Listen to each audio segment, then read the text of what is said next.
အဲ့ဒီရိုဘောကအလွန်အေးတဲ့တန်ကြောင့်ပြင်းပြင်းထန်ထန်တုံရင်နေတာကိုမမြင်မချင်းလူအုပ်ကြီးကထိတ်လန့်စရာကောင်းတဲ့အမှန်တရားကိုမသိခဲ့ကြပါဘူးဒီရိုဘောဆိုတာတကယ်တော့လူတစ်ယောက်အသွင်ယူထားတာပါအဲ့ဒီအဖြစ်အပျက်တွေအားလုံးကခဏလေးတင်ပဲရှိပါသေးတယ်အဲ့ဒီအမျိုးသမီးရဲ့ကုမ္ပဏီကအမျိုးသမီးပုံစံ Bio နှစ်ရိုဘောတရုပ်ကိုထုတ်လုပ်ခဲ့ပေမဲ့ကုမ္ပဏီကတော့ရိုဘောကိုအလွန်အေးတဲ့အပူချိန်နဲ့စမ်းသပ်ဖို့တမင်စီစဉ်ခဲ့ပါတယ်ဒါကိုမြင်တော့ခင်မွန်းဖြစ်သူကအလွန်ကိုစိုးရိမ်ပူပန်သွားပါတယ်သူကအမျိုးသမီးကိုအမြန်ဆုံးစီးရုံးဖို့ကြိုးစားခဲ့ပါတယ်ဒီစမ်းသပ်ချက်ကမူလအစီအစဉ်ထဲမှာမပါဝင်ပါဘူးဒီပြပွဲကိုကမ္ဘာတဝန်းတိုက်ရိုက်ထုတ်လွှင့်နေတာလို့အမျိုးသမီးကပြောပါတယ်ယင်းနှိမ့်မြုပ်နှံမှုအများကြီးရဖို့အတွက်တိကျတဲ့စမ်းသပ်ချက်တွေကမရှိမဖြစ်လိုအပ်တာပေါ့အကြီးစားယင်းနှိမ့်မြုပ်နှံမှုတွေကမဖြစ်မနေလိုအပ်နေတာပါဒါမရှိရင်ကုမ္ပဏီရဲ့အာဏာပြေဝကိုသူမရဲ့ခင်မွန်းဖြစ်သူလက်ထဲသူမယုံကြည်နဲ့လွှဲပေးမှာမဟုတ်ပါဘူးပြီးတော့အမျိုးသမီးကအနှုတ်10 degree centigrade ကိုသတ်မှတ်ထားတဲ့ရေခဲတစ်တာကိုဖွင့်လိုက်ပါတယ်သူမကခင်မွန်းဖြစ်သူကိုရိုဘောကိုအထဲထဲထည့်ခိုင်းလိုက်ပါတယ်ရိုဘောအသွင်ယူထားတဲ့အမျိုးသမီးရဲ့အရင်နှီးဆုံးတငယ်ချင်းကချက်ချင်းဆိုသလိုကြက်တည်တည်သွားပါတယ်သူတို့လှုပ်ဝက်ချက်ပေါက်ကြားမှာကိုကြောက်တာရောကုမ္ပဏီကိုအပြည့်အဝပိုင်ဆိုင်နေတာရောကြောင့်အနှုတ်10 degree အပူချိန်ကသူ့ကိုတက်ပစ်မှာကိုသူစိုးရိမ်နေမိပါတယ်ခင်မွန်းဖြစ်သူကသူ့တငယ်ချင်းကိုပူးပေါင်းဆောင်ရွက်ပေးဖို့တူတူလေးတောင်းပန်လိုက်ပါတယ်သူတို့နှစ်ယောက်ရဲ့တောက်ပတဲ့အနာဂတ်ကိုစဉ်းစားပေးဖို့သူကတောင်းဆိုခဲ့တာပါအဲ့ဒီနောက်တငယ်ချင်းဖြစ်သူကအာတင်ပြီးရေခဲတစ်တာထဲကိုဝင်သွားခဲ့ပါတယ်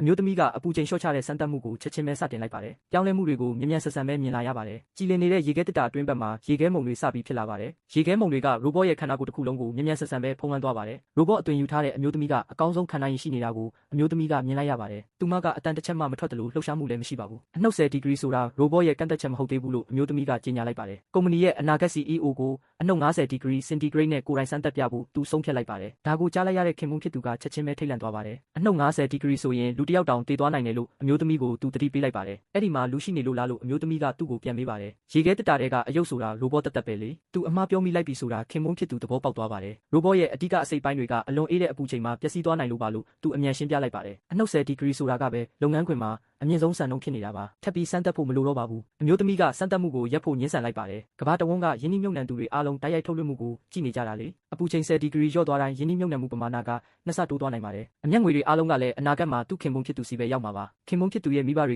ကလောဘတက်ပြီးချက်ချင်းစိတ်လှုပ်ရှားသွားပါတယ်စမ်းသပ်မှုကိုချက်ချင်းဆက်လုပ်ဖို့ခင်မွန်းဖြစ်သူကိုသူတို့တိုက်တွန်းလိုက်ပါတယ်သတင်းထောက်တွေကလည်းအရန်ကိုစောင့်မျှော်နေကြပါတယ်ခင်မွန်းဖြစ်သူမှာအပူချိန်ကိုအနှုတ်50 degree ထိလျှော့ချပေးုံကလွဲလို့တခြားရွေးချယ်စရာမရှိတော့ပါဘူးသူကသူ့တငယ်ချင်းကိုနည်းနည်းလေးတီးခံပေးဖို့တိတ်တဆိတ်အချက်ပြလိုက်ပါတယ်ရိုဘောအသွင်ယူထားတဲ့အမျိုးသမီးကသူ့ရဲ့ခံနိုင်ရည်အဆုံးစွန်ထိရောက်နေပါပြီမကြခင်မှာပဲသူအားအင်ကုန်ခန်းပြီးမြေပြင်ပေါ်မှာသတိလစ်မေ့မျောသွားပါတယ်သူ့ခန္ဓာကိုယ်ကတော့မရက်မနာတုံရင်နေသေးပါပဲအမှန်တရားကိုမသိကြတဲ့ခင်မွန်းဖြစ်သူရဲ့မိဘတွေကရိုဘောကတကယ်လူလိုပဲလို့ချီးကျူးနေကြပါတယ်တအေးတန်ကြောင့်တုံရင်တဲ့ပုံစံကတကယ်ကိုလက်တွေ့ကြလွန်လို့သူတို့အံ့ဩနေကြတာပါတကယ်လူသားတစ်ယောက်နဲ့လုံးဝတူနေတာပဲကျွမ်းကျင်တဲ့ကြည့်ရှုသူတွေကတော့ပုံမှန်မဟုတ်တာတခုကိုသတိထားမိသွားပါတယ်ရိုဘောတွေမှာတုံရင်တဲ့လှုပ်ဆောင်ချက်မျိုးထည့်သွင်းထားတာမဟုတ်ပါဘူးစက်တစ်ခုအတွက်ဒီလိုတုံ့ပြန်မှုမျိုးဖြစ်ဖို့ဆိုတာမဖြစ်နိုင်ပါဘူးကြည့်ရှုသူတော်တော်များများကရိုဘောဆိုတာလူတစ်ယောက်အသွင်ယူထားတာပဲလို့တန်တရားဝင်လာကြပါတယ်ခင်မွန်းဖြစ်သူရဲ့မိဘတွေကတန်တရားဖြစ်နေတဲ့လူအုပ်ကြီးနဲ့ချက်ချင်းပဲအငင်းပွားလာပါတယ်သူတို့ကဒါဟာကုမ္ပဏီရဲ့အဆင့်မြင့်နည်းပညာလို့ပြောပြီးပြန်ပြောဆိုလိုက်ပါတယ်အမျိုးသမီးကအဲ့ဒီရန်ပွဲကိုရပ်တန့်လိုက်ပါတယ်တန်တရားတွေအားလုံးပျောက်သွားအောင်နောက်ထပ်စမ်းသပ်မှုတစ်ခုကိုအခုချက်ချင်းလုပ်ပြမယ်လို့သူပြောပါတယ်ခင်မွန်းဖြစ်သူကတော့အတော်လေးစိတ်မကောင်းမဖြစ်ပဲစိုးရိမ်နေမိပါတယ်သူကအမျိုးသမီးကိုဘာလို့မလို့လဲလို့မေးလိုက်ပါတယ်